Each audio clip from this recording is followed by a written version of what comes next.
How many of you have traveled to anywhere in the Himalayan region? That's it. Uttarakhand, Himachal. Maybe has traveled to Uttarakhand or Himachal?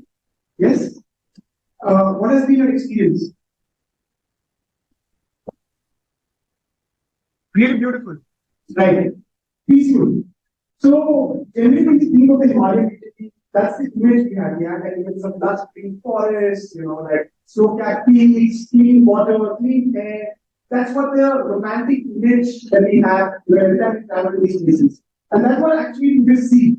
The work we did from most tourist side is something that we will be talking about today. I've divided my talk into three parts: the why we do what we do, how we do it, and what we do. Given the time constraints, even if we just able to understand why we do what we do, the how and what we take care of itself, right? And why it's so important and urgent to solve this problem. So if we understand that, then I think other things will naturally follow. So I'm going to spend maximum time on that. So this is what happens to waste in marketing. It's all not so rosy as we imagine. This picture is in Kempty Falls near Mussoorie. You can consider Mussoorie or heard about Mussoorie. Such a popular tourist area. It's such a beautiful place that has been mentioned in so many trees and written in Mussoorie.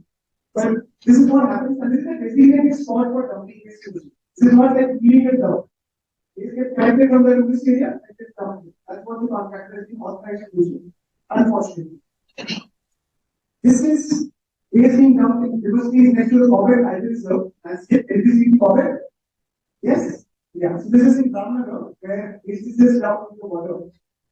And finally, when people get bored of dumping and then they end up just burning this. They let all things get around.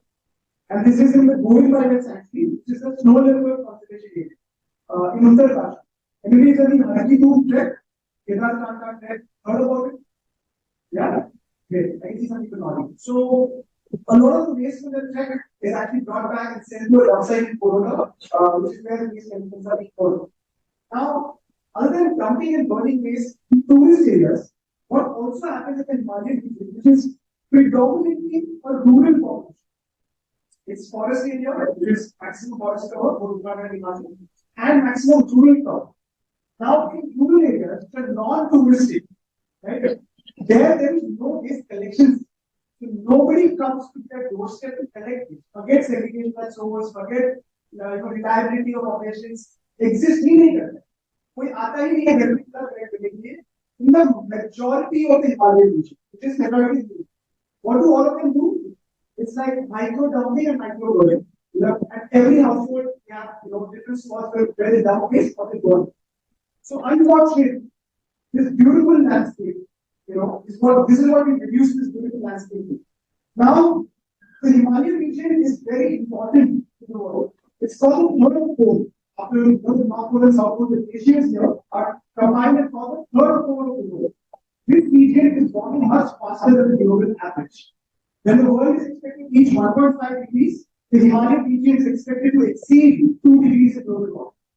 Now, being told 1.5 degrees is going to be catastrophic for all of humanity, right? And the Himalayan region is going to exceed 2 degrees. Now, the Himalayan region communities that live in these areas are far more vulnerable to the impacts of climate change. We, all of us, are doing this conference in a controlled environment, like we stay in a controlled environment where the temperature is controlled.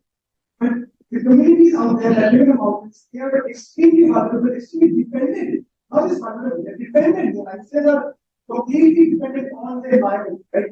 When it's going to snow, when it's going to rain, when it's going to, when it's going to be agriculture, that's how your whole lifestyle are kind of decided.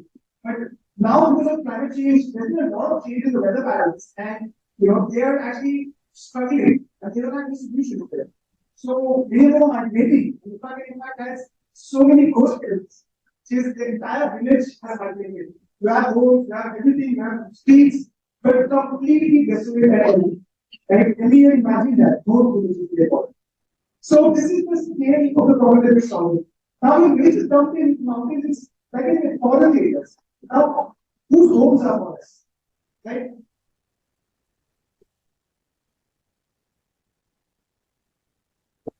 Right? These are water streams in This is Uttarakhand. There's one more slide before we get to the next piece. This is the designated dumping spot for Uttarakhand district, and waste from Chardham Yatra also comes.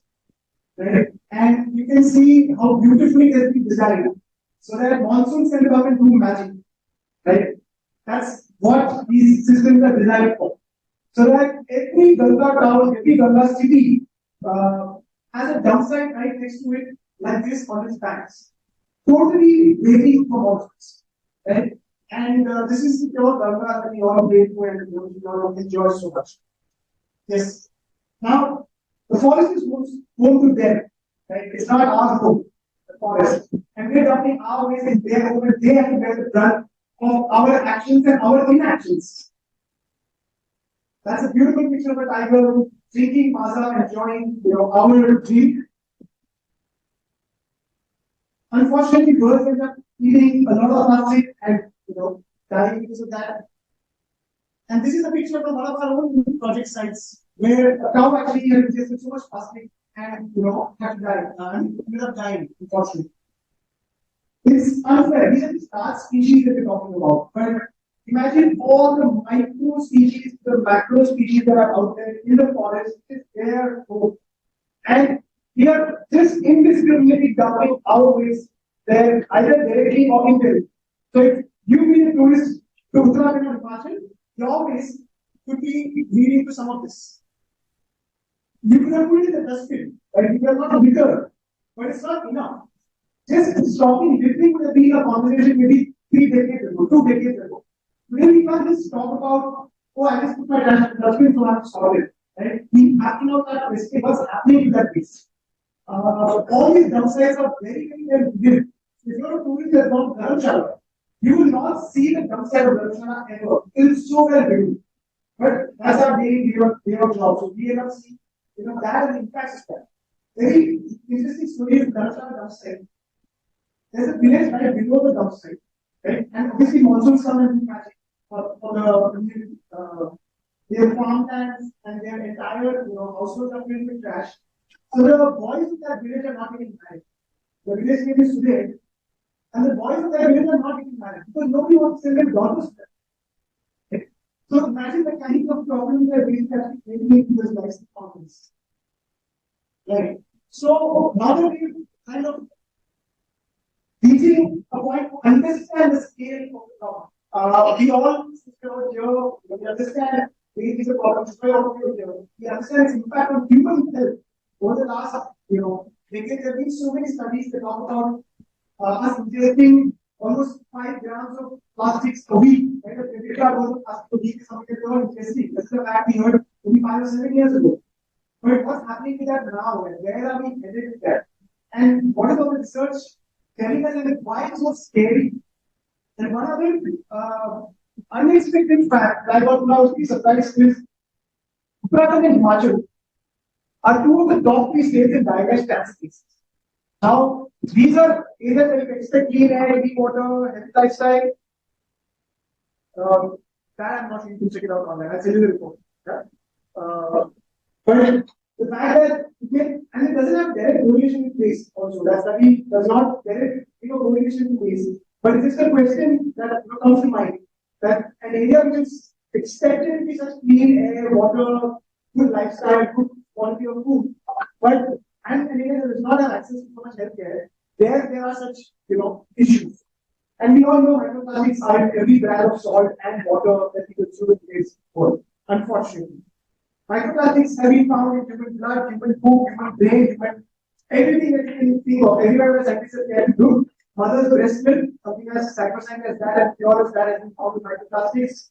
The present of an unborn baby has been found with microplastics. I'm sure all of you in this room already know these statistics and facts, but it's still, shaking us to the bottom of our being. Right? How can we accept something like this? And we know this doesn't go away.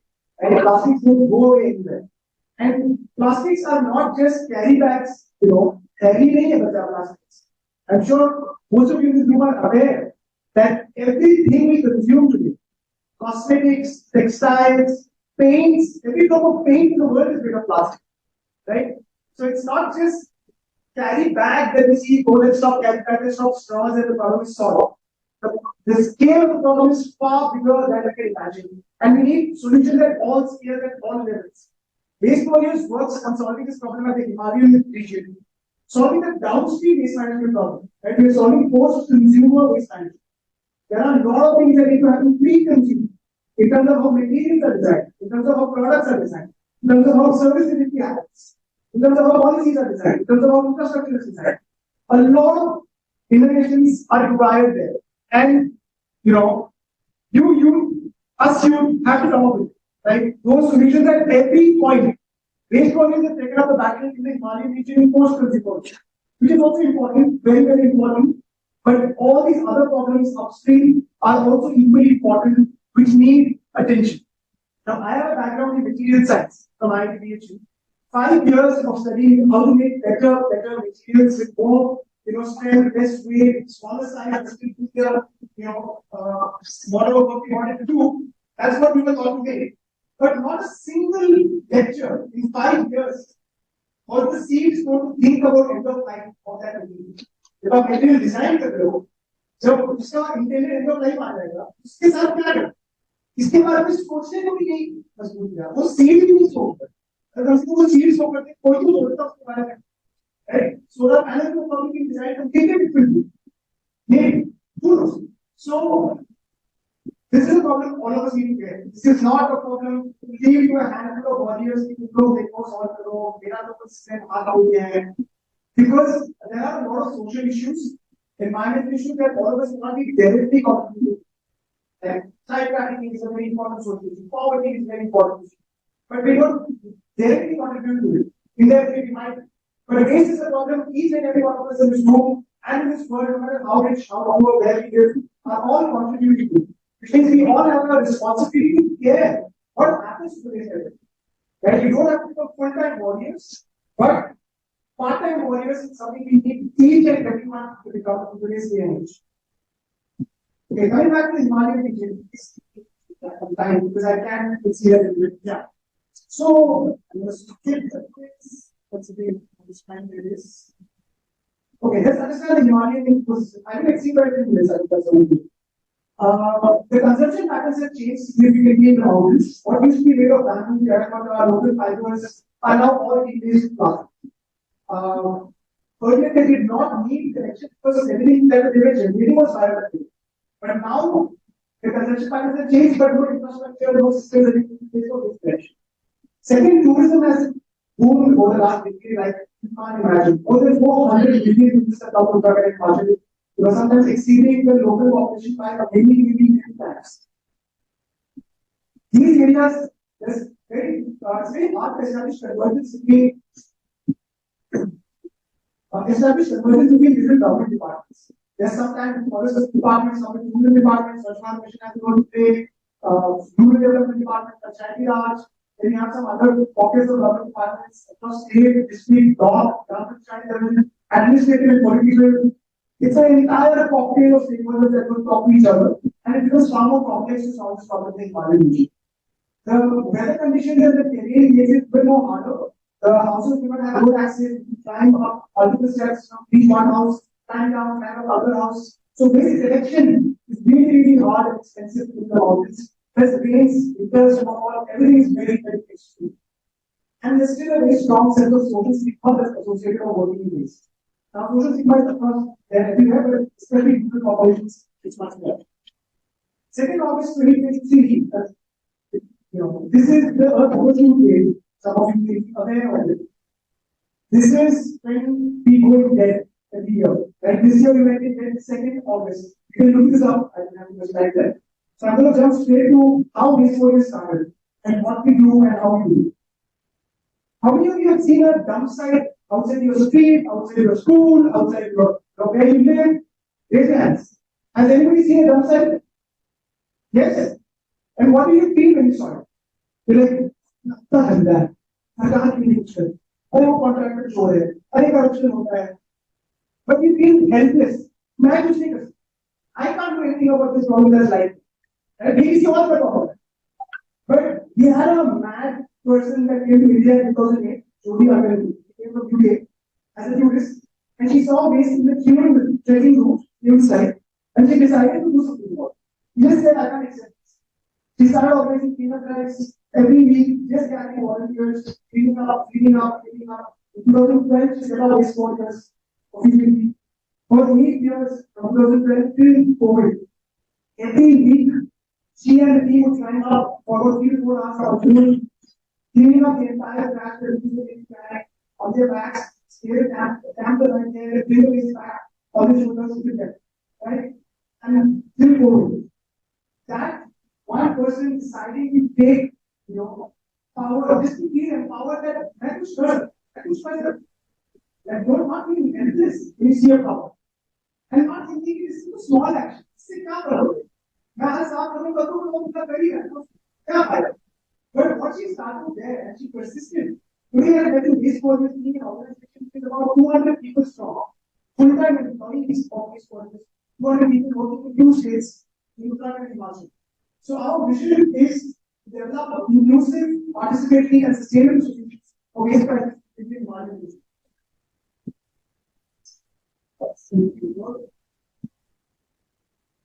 The next slide is. Okay. Yeah. So how we doing that is by catalyzing systemic change. We are catalyzing systemic change by enabling better governance, by keeping on nudging each of these stakeholders to do their jobs better, by empowering communities to be part of solution design, solution monitoring, and implementation. Thirdly, we empower local entrepreneurs. Because as a non-profit, we are not a contractor that's offering waste collection as a service. Our job is to enable local entrepreneurs to benefit from the systemic change that we're setting up. And finally, there are some research advocacy gaps that we are addressing. I just want to leave you with some pictures. I'm running out of time, but if any of you are in any of these locations, in Uttarakhand, Himachal, which is Dehradun, and waste, you work in Dharamshala, Rishikesh, Manali, Kasauli, Uttarakhand, Koppal, all of these sites we work. If you're traveling there anytime, friends, family, please come and see our work, and have a chat with me, share your learnings and experiences and insights with us. I want to give you some pictures if the slides work. So I will show you the kind of infrastructure that we set up for waste processing, and it takes 2 to 3 years to get access to plan, set up infrastructure. Yeah, these are the sites that we work in.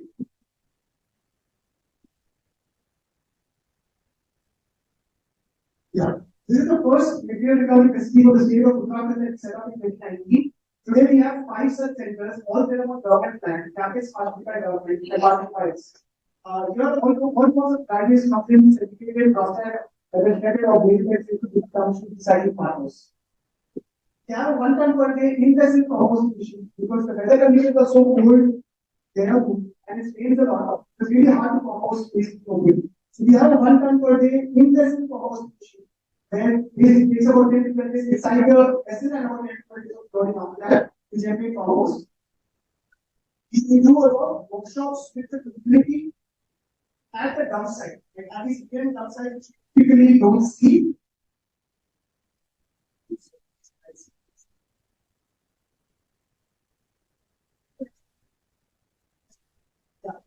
So this is a dump site, this is a Rishikesh dump site, you see there the curtains, it's actually like mountains and mountains of trash.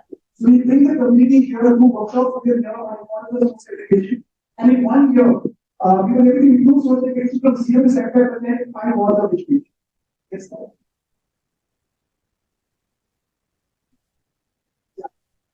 This is the Golden Valley sanctuary where waste was never being collected. There are 42 villages, 5,000 households inside the Golden Valley sanctuary, which have never had access to this collection. And the villages thought that we will take a property in there. In 6 months, when we collected 5 tons of waste from 1 village of 50 households, the entire villages were shocked. Forest department was shocked, and they were like, "Oh my God, what's happening?" And this was one of the moments we were transporting waste from the mountains. And this is the last. So we do a lot of artwork, like a lot of creative artwork, to mobilize students, to mobilize communities, and use the local spirit, like, local theatre. This is Dharamshala, use that spirit of And this is the last one I'm going to leave you with. I know there's a lot more to share, but feel free to reach out to after the talk. So this is community Diwali. She's a Punjabi son. And we have 25 women like who are taken up the ownership of waste collection of their own business.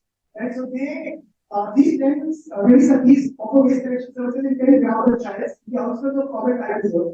They drive a battery operated vehicle, they segregate waste at a waste plant, they sell the waste to local aggregators, local dealers, and they take the revenues from all of the store.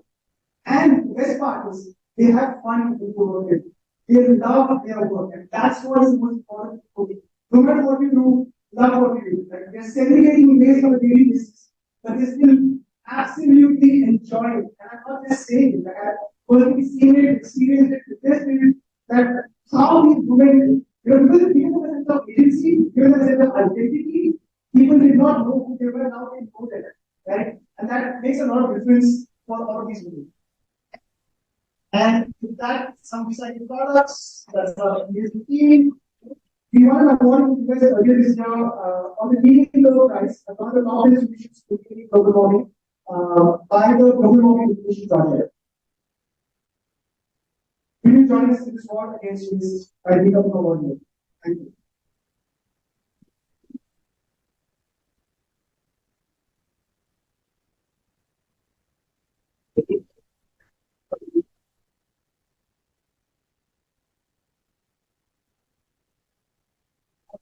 This is also inspiring.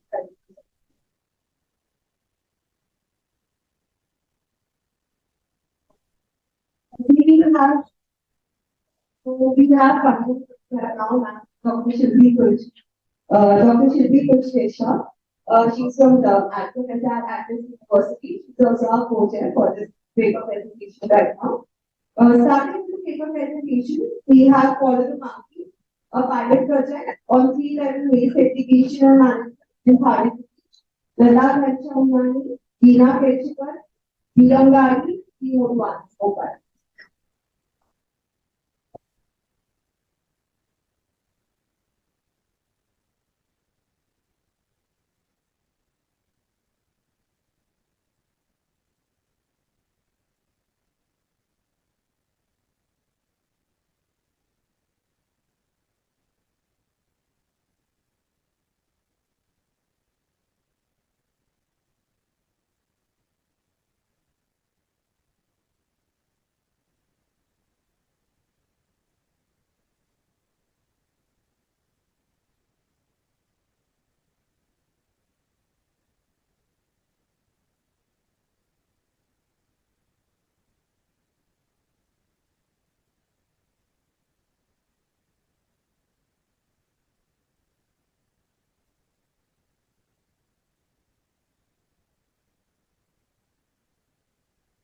Good afternoon, everyone. First of all, I would like to introduce the forum for the opportunity to present my paper.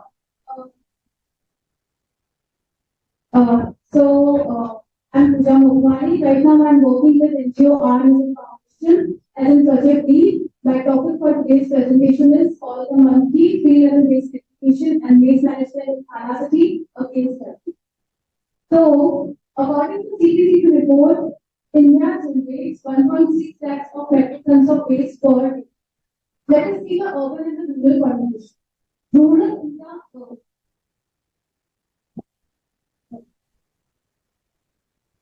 urban India contributes 72% of waste generation, and in urban India, Tier 1 cities contribute to 73% of waste generation, which is quite a large sum.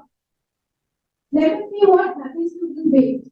Out of 100% of waste generated, 70% of waste gets collected, of which 20% gets treated, and effectively 80% of waste goes into the landfill.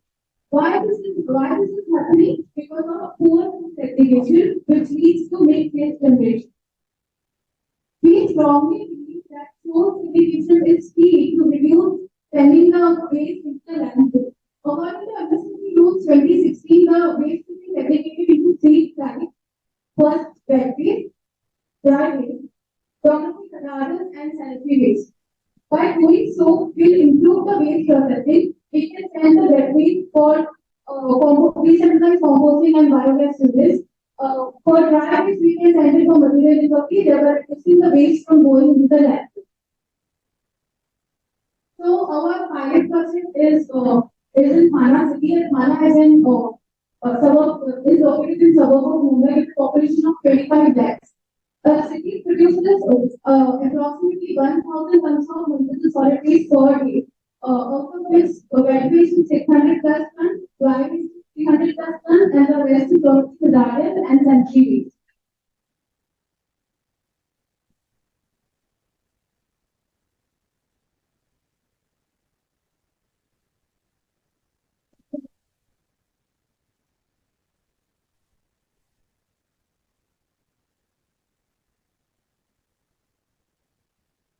So our pilot project is in collaboration with ULB, that's Thane Municipal Corporation, for which we have signed MOU for the duration of 2 years.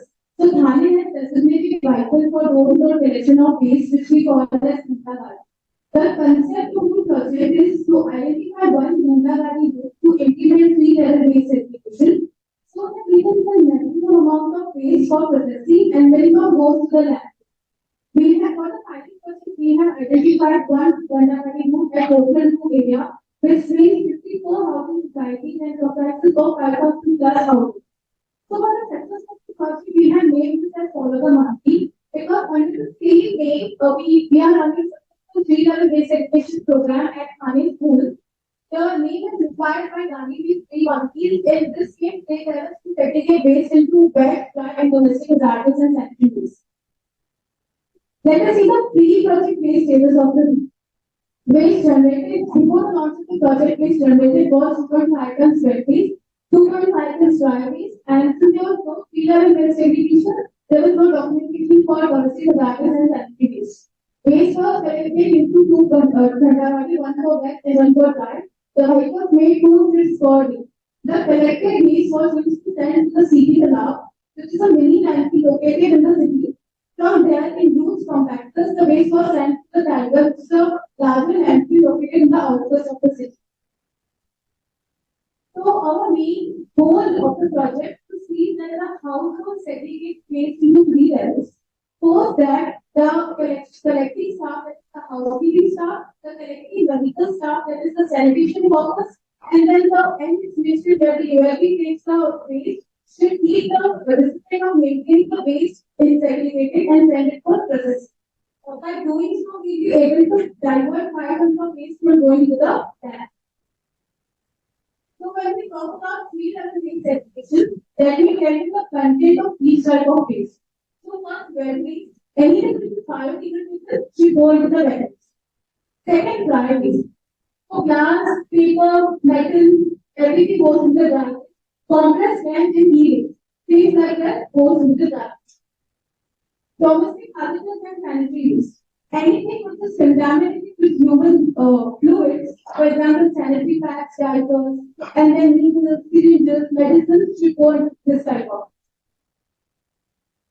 Let me tell you about the implementation process. The implementation process was in 2 verticals. One was capacity building, the second was infrastructure building.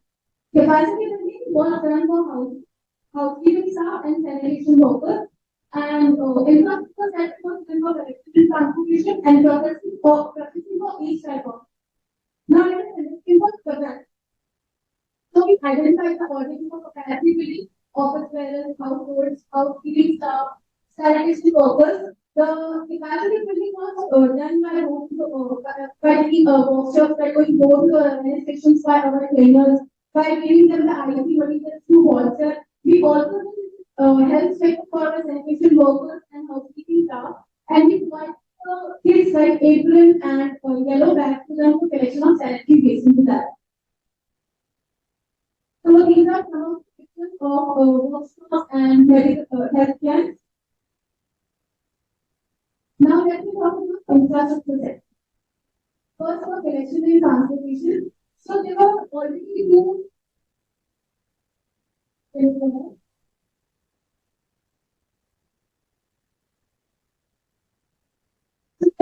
existing vehicles, so one for wet waste, one for dry waste, and domestic hazardous waste with different compartments. We also highlighted Gandavati with our project details. We made a special jingle for Gandavati, which we could play while collecting the waste. We provided the yellow bag to societies for collection of sanitary waste. Processing now means that work. So a biocompost unit of TLC was which is working in the PPE model. So we use that for processing of a wet waste of 2.5 tons per day, which was collected from this pilot unit. So this unit is approximately 5 to 6 kilometers away from the target area. For the dry waste, we did a tie-up with local NGO to collect the dry waste generated from the pilot area. For incineration of the sanitary waste, a tri-party agreement was done between ULP, NGO, and Common Water State Treatment Plant.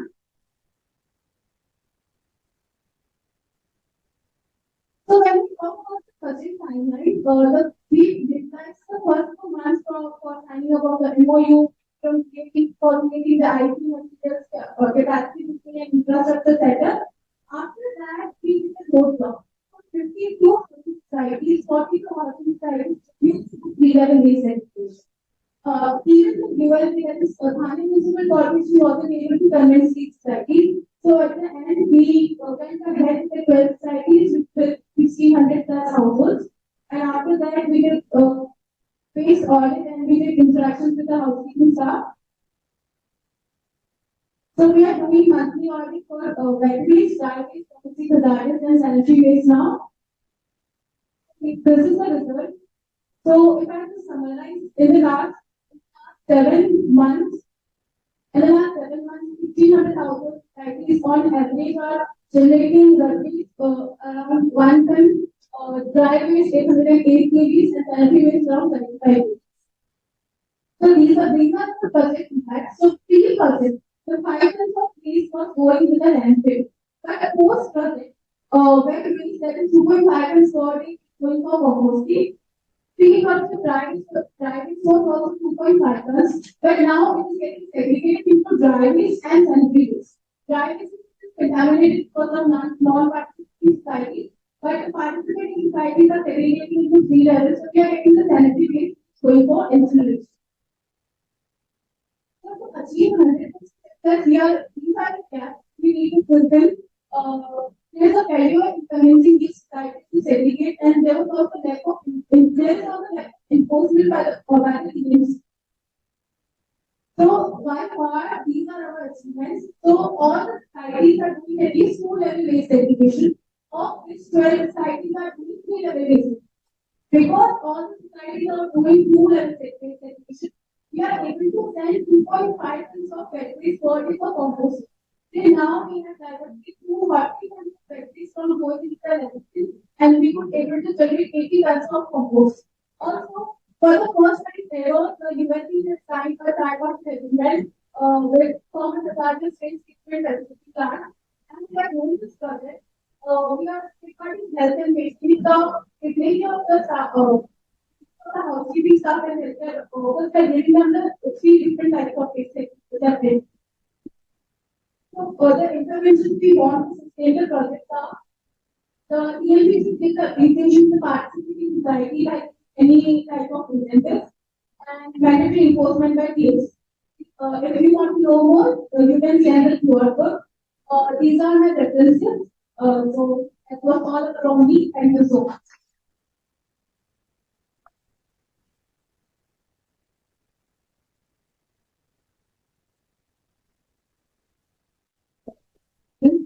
Forward next, we have sustainable waste management in South Africa. So I would like to request if there anyone present. Yeah. I would request the technical host to ask the online.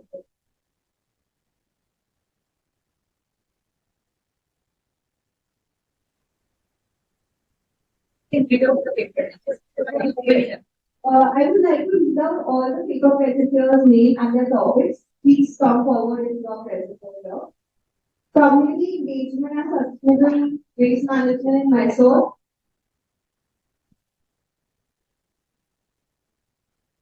Sentiment analysis on public perceptions towards privacy regulation.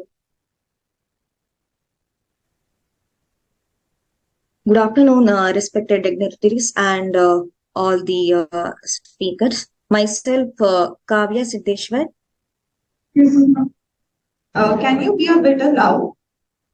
Yeah. Am I audible now? Yes. Good afternoon, respected dignitaries. Myself, Kavya. I'm a research scholar in Bharatidasan University, Trichy. And today, my present topic is community engagement and sustainable solid waste management in Mysore, comparison of NGO and corporate-led initiatives.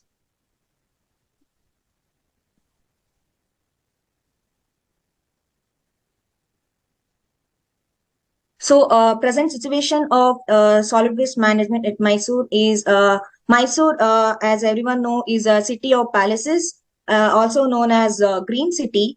It is spread across area of 156 kilometers square and has a population over 12 lakh 88,000 as of 2023. Mysore City Corporation, which is follows cradle to grave concept of. At present, Mysuru city generates about 560 tons per day. The city of Mysore has altogether of 9 zones, segregated into 9 zones, Mysore city, and it has got which is capable of processing the 5 to 7 tons of waste in that particular zone. So altogether, there are 43 dry waste collection centers, and Mysore accounts for 55% of wet waste and 45% of dry waste.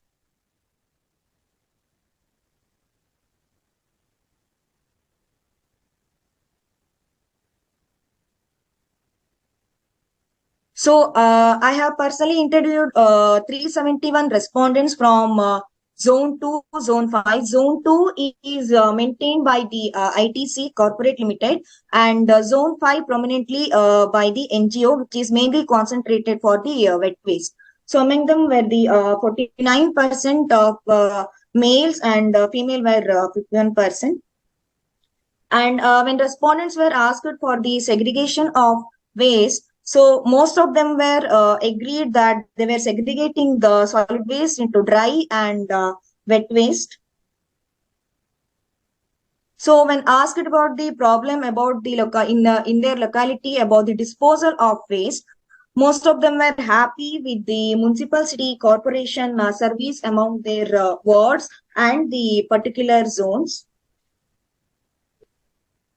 And they said that they haven't faced any problem regarding disposal of generated solid waste. So this is NGO versus corporate. Zone 5, that NGO, Mysore Federal Corporation, consisting of 7 wards.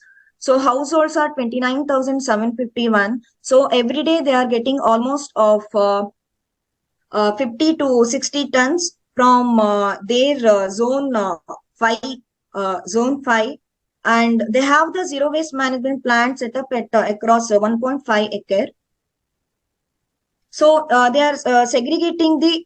So this is the aerobic composting at zone 5 ZWM plant.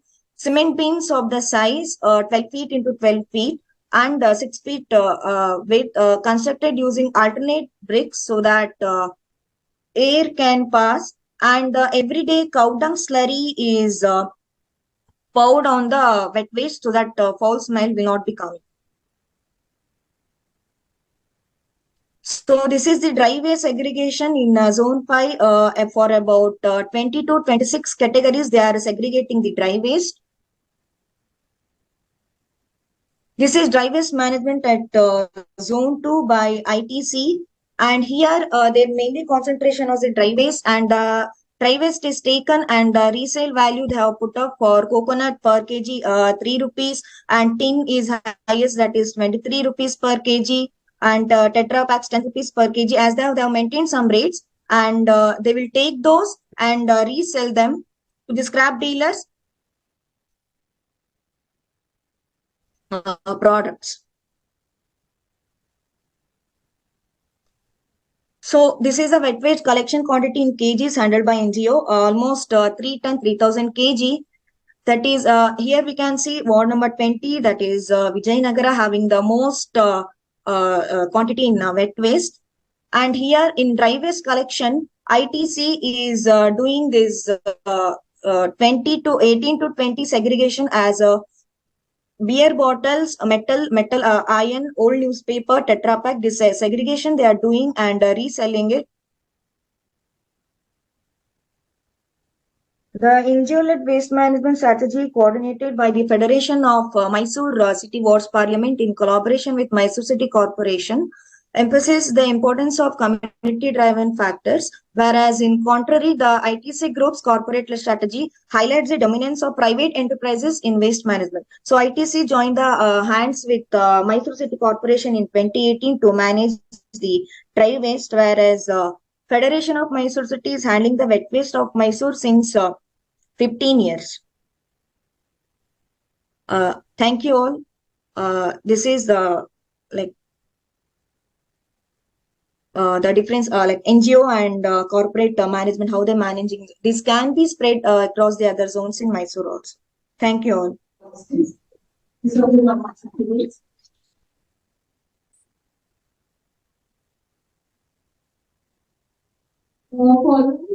I will like to announce the participants' name with their presentation. If you are online, please reply. Sentiment analysis of public perceptions towards privacy regulation. Dinesh Kumar and Hemana Nilkar. Radiocarbon model for housing society in Shilpi, Cheshwar. Aditi Ranga, Mukta.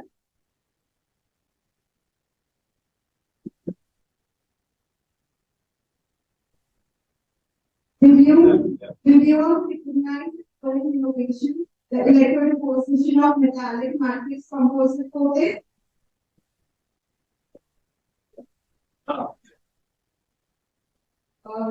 So we will be giving you the whole slide. So this is Aditya Anand. Currently, I am an assistant professor in Vivekananda University, Jaipur. This was one of my previous work, the last year which I have done. So the aim was to explore lean principles with related to solid waste management, because we have various models of solid waste management. For example, say you can provide like integrated waste management system and such others. One problem with these management systems, or the gap which I have identified, is moreover we consider the value of waste related to monetary values, or nowadays we have started to map the environmental values. But we are yet to account for the values that happens with the social, or the person who is managing waste. What is the social aspect of that person, or the social value that person loses? So in this aspect, or in this practice, in this research, I have tried to adjust all those values and try to accommodate them and identify the actual value for waste management system, the current value of the waste management system, and along with the tool is the lean principles. So lean principles, as we are all aware of, is an old age technique, earlier used by Toyota to improve their production system, like how they used to eliminate their waste as at their various stages, eliminate their waste and improve their productivity. So with the lean principle, we come with the value stream. We first identify the values, at what steps we are adding value to our product. Then we identify the value streams through which the product goes, and we get the final product. Then we identify the flow, we we reduce the wastage, and we move towards perfection. The moving towards perfection, or the last principle, or the last tool of it, is also important in case of waste management, is because the waste generation is increasing day by day, and every day we are adding more and more waste.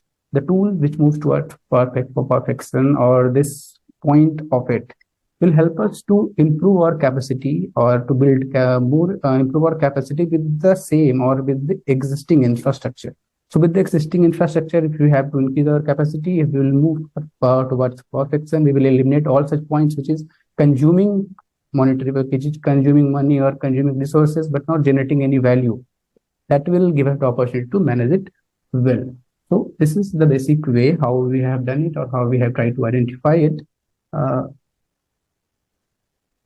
Okay, so what values I am talking about. So we have considered profit, people, and planet. People, the values that comes with the people, the values that comes with the planetary, and the values that comes with profit. For that, it was difficult to map the value because monetary values you can map in terms of money, environmental values. Now we have carbon credit and such other things. But what about people, values that comes with people? So we have created a complete system, a complete response system. We have taken the profit, like the first point, we have provided at each step of generation, like for generation to on-site handling, to collection, to transfer, to processing and recovery, and to disposal. So this was a complete setup was built looking at the values that we add at each point of this waste management. What is the infrastructure requirement? How much amount we consume? What is the impact of it on environment, on people, or any other aspect? So looking from the profit aspect, looking from the planet aspect, looking from the people aspect. This complete system was built. This was explained to various people, and their feedback was taken. Most of the people which has been involved in the survey are from industry professionals or academicians, basically. So we have taken their review, and after all this, we have come up. These are all are the inputs through which the value was considered. Different values. So I'm not going to explain all this due to the limitation of time at different stages. So what we have come toward is, so this is the basic survey that has done, keeping the similar systems that much this much people in mind. So like this, like planetary value. If we will see how much value a planet we add towards our planet at different stages of waste management for various waste, like for biodegradable waste, for recyclables, for metals, or for inert. So these are the 4 category of waste, and there is the 6 stages of your waste management system. So generation, we are not adding any value for the planet. On-site handling and processing and recovery. You can see by managing waste efficiently, we are adding value towards planet on what stages? On on-site handling, collection, and processing and recovery. If we are spending money on disposal, if we are spending money on transfer and transport, if we are spending money on hair generation, we are not adding any value. So similar thing has done for the people and profit also. Like for people, we are adding most of the value for these 4 category of waste in terms of processing and recovery. So where we are moving towards this nowadays, the trend is most of the resource that we have or the budget allocated, we spend towards collection. I will say most of 70 or 80%. This was complete in my research paper. This is completed in my research paper. Most of the money that we are getting or the budget we are getting, we are spending in collection. But how much value that is, how much value that adds to the different parameters that we have. This will reflect on that also. This will guide the budget allocation team also, where you will have to allocate how much budget, on what stages you are adding value in the waste management stages, or on what stages you are not adding value at all. So on those stages, you will have to reduce the consumption, you will have to reduce this, the budget allocation or the resource allocation. So this was the complete system. And this is the analysis part of it, where you are spending money or where you are adding more and more resources to it or adding values to it.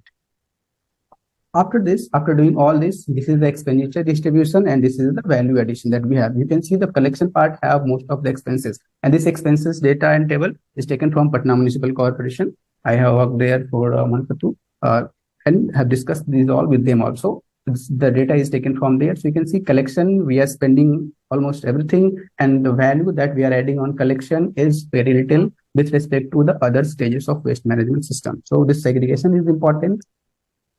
And this is from the lean aspect, what is the process and how much value we are using, how much value we are adding to our waste. So at some places we are not adding value at all, but we are consuming a lot of resource. At some stages where we are adding value, but we are not able to add or allocate resources to that point. So this explains that, this C actually explains that in that specific manner, keeping that chart which we have prepared.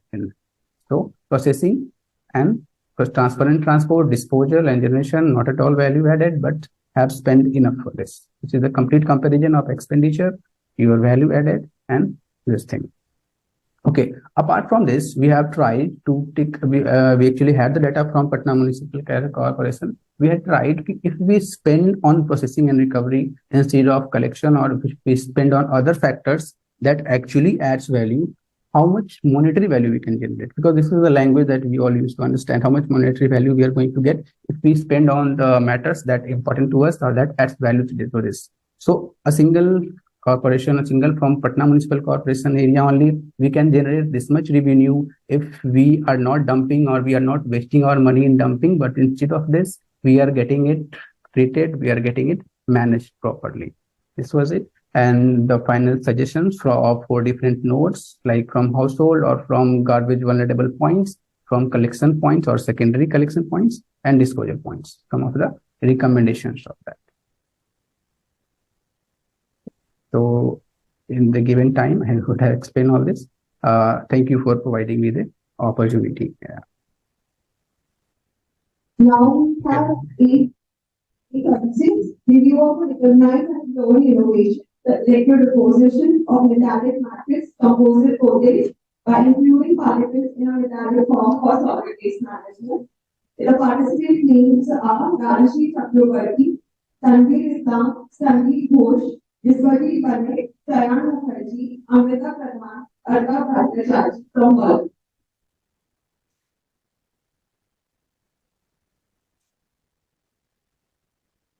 Good afternoon, myself Vishwajit Banik, a student of mechanical engineering from Greater Kolkata College of Engineering and Management, West Bengal. I feel proud to get an opportunity to present our presentation in front of renowned personalities and my teachers.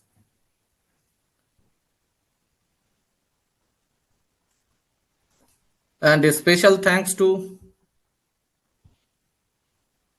please show the first slide, please.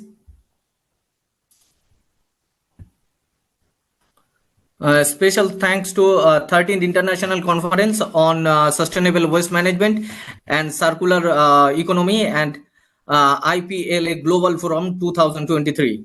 Our topic is a review of a recognized and growing innovation and the electrodeposition of metallic matrix composite coating by including particles in a metallic film or solid waste management. I am the presenter, Vishwajit Banik, and my team consists of Mr. Rajashi Chakravarti, Dr. S.K. Tanvir Islam, Sayan Mukherjee, Amrita Pradhan, Arka Bhattacharya, and Sir Dr. Sandeep Ghosh from GIS College of Engineering and Calcutta. This is the introductory slide, index slide. In this topic, we are going to discuss about the aim of the review. And this is the review topic, the reason for tackling of solid waste management, and what about the electrodeposition process and methodology of the electrodeposition process, the effects of bath compositions, and lastly the conclusion part will be there.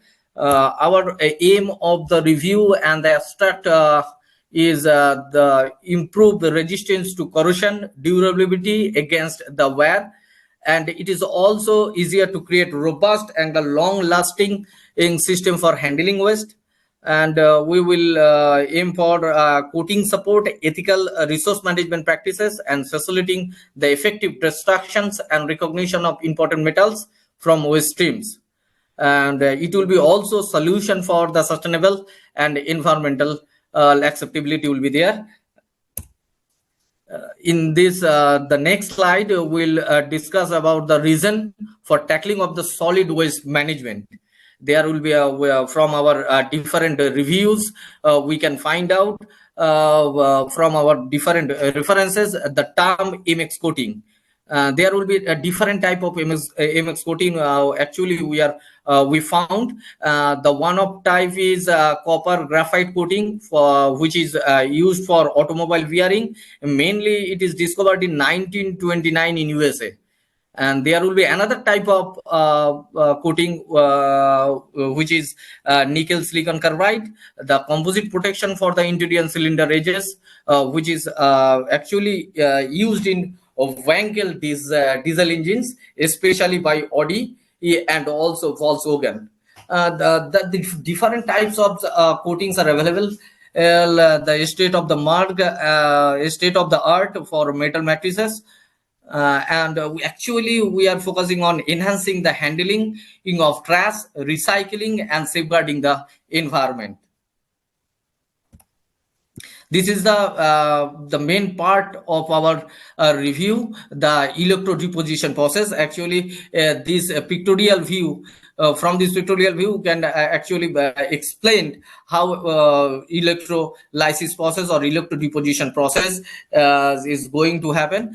Electroplating is a process that uses an electric current to reduce the dissolved metal cation so they can form a thin coherent metal coating on an electrode.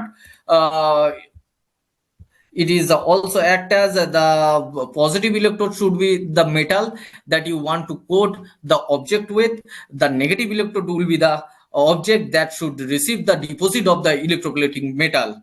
The electrolyte should be a solution of the coating metal, as it is a metal, a nitrate or sulfate. It is depend on what kind of solutions, what kind of electroplates we are actually using.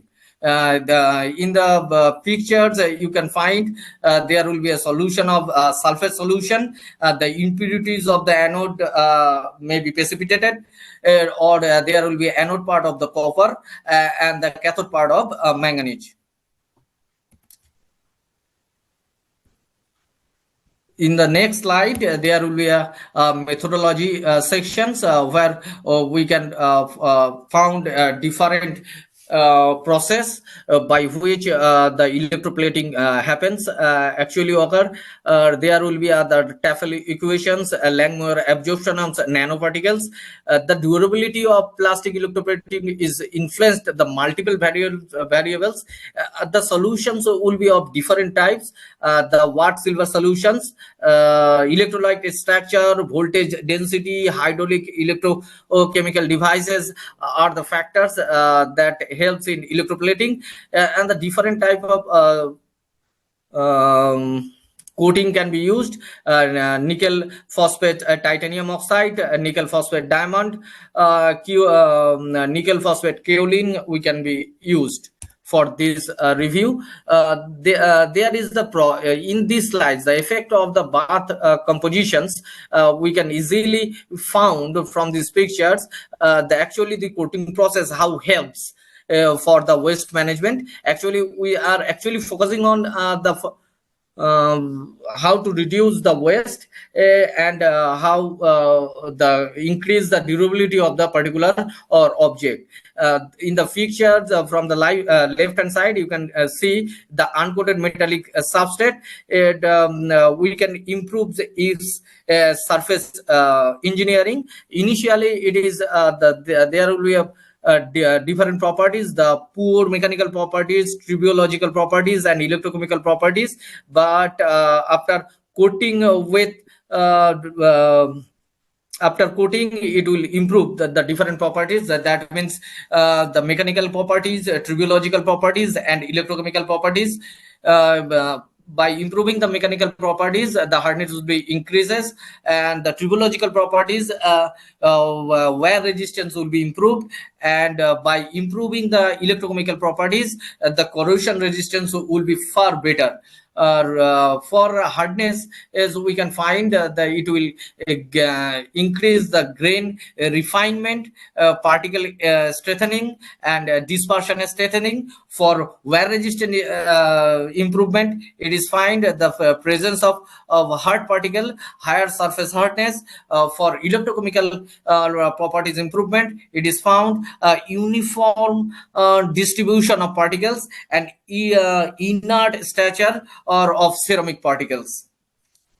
Lastly, this is the conclude part from our review. We can conclude our discussions. Our main aim of this review will be a potential answer to the problem caused by rising solid waste quantities in electrodeposition management. It is also help to open up new possibilities for environmentally friendly waste treatment. It will be much better and more environmentally conscious garbage disposal system, and this process will also help in eco-friendly and a larger beneficial influence on disposal of waste by fusing a technological development and with ecological consciousness.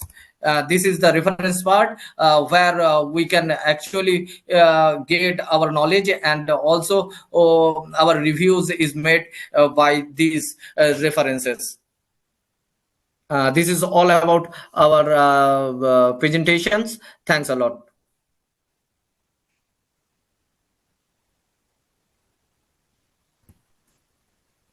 Thank you also for such an insightful presentation.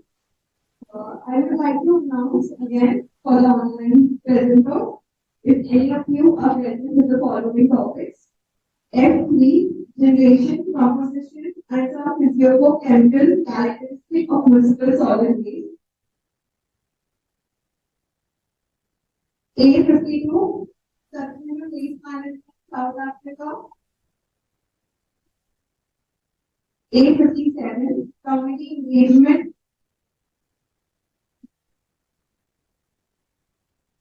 A38, sentiment analysis.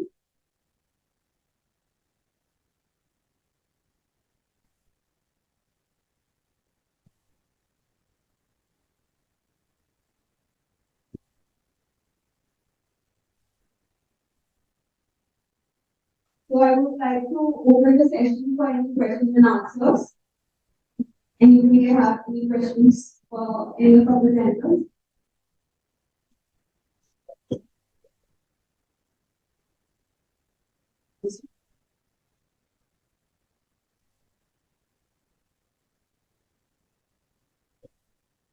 What was the mark of that for the period of Indian society?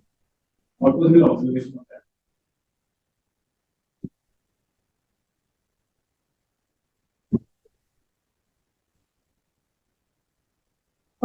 They were not very sick. For them, it was an extra work. And when we asked CMC to convince them, so because the quality conditions, because elections are coming, so they don't want to, increase the citizens. So that was the reason they are not able to.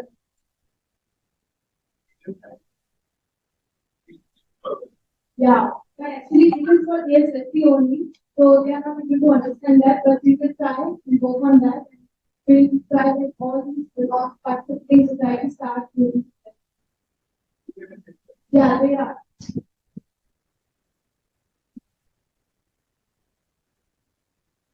Any questions for any of the presenters?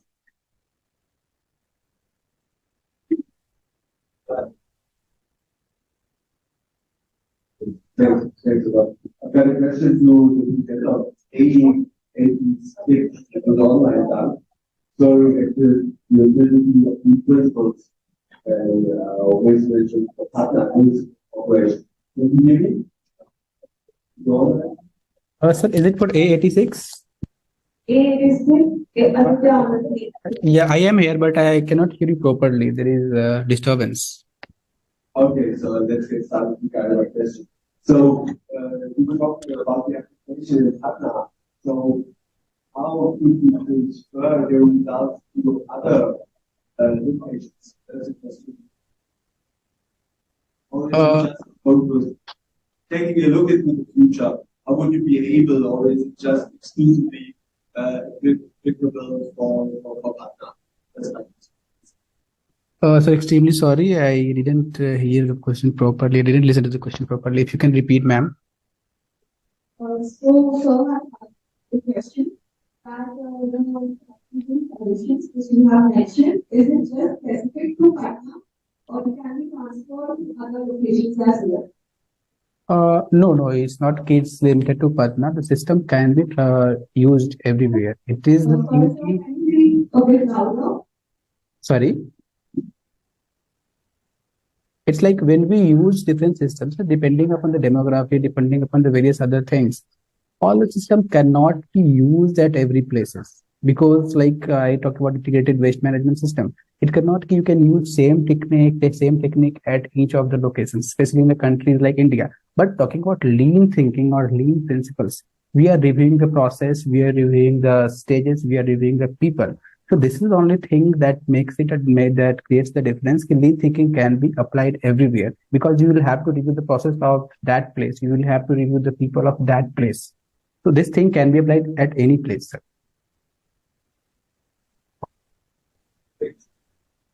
Thank you.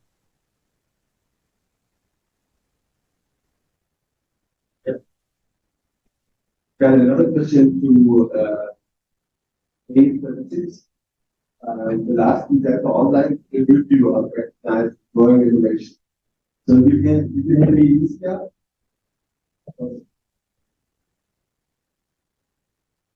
Yes, this was 836 Rajashri Chakrabarti. Yes, ma'am.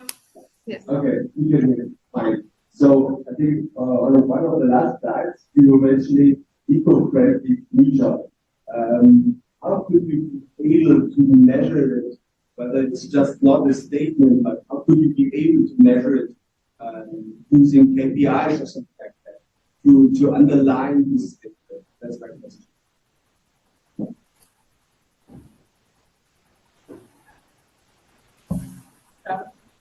Sound is not clear enough. I am not getting properly, sir. Can you repeat? Okay.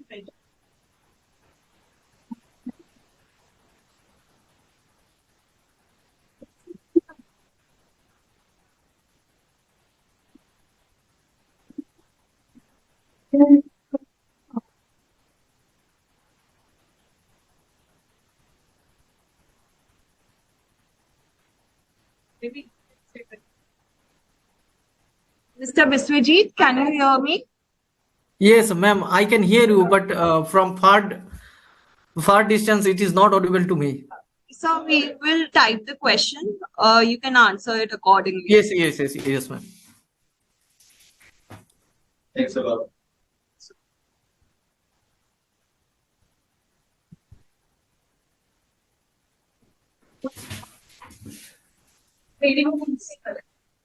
KPIs.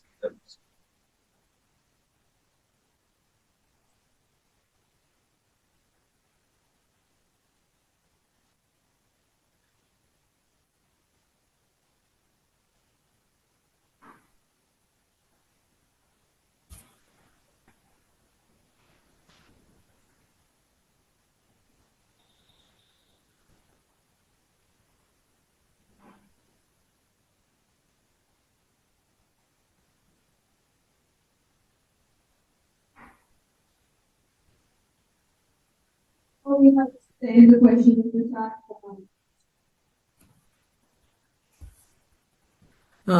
I got the questions. Thank you, sir. The thing is that we only this is the review paper. We only going with the topic and what the references we received and going about this. And after reviewed all these papers, this paper is made. So whenever we going with this with the practical, then we can actually measure it and quantify the eco-friendliness of this particular topic. Okay, thanks. Thank you, sir.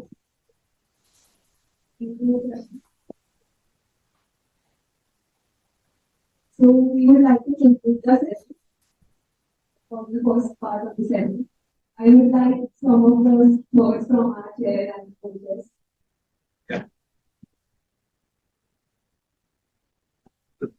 Maybe we can check whether the two of us, the others, are on or still shouldn't check it. So if they are still not available, so now it's time to conclude, right? Yeah. So thank you very much. We had this presentation. I'm sorry it was too late, but nevertheless, it was an interesting session. I must say, I've heard so many different topics that the presenters were talking about, and I think it was some kind of hybrid presentation. I already know from lectures that in Germany, sometimes we got those technical issues, so I fully understand the situation. But nevertheless, thank you very much for all those presentations coming from different areas of the world. Thank you for the questions, thank you for the discussion, and finally, I think we will have one comment totally, right? Could we include those online persons also in the camera?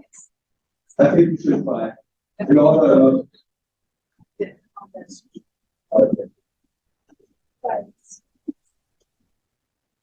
All the participants, can you switch on your camera? We would like to have a group photo.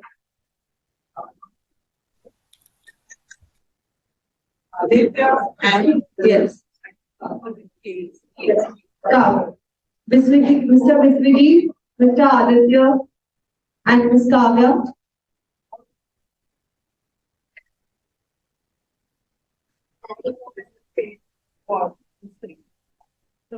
That's the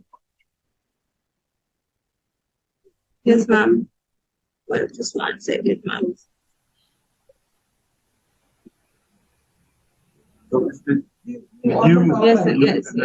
Yes, ma'am.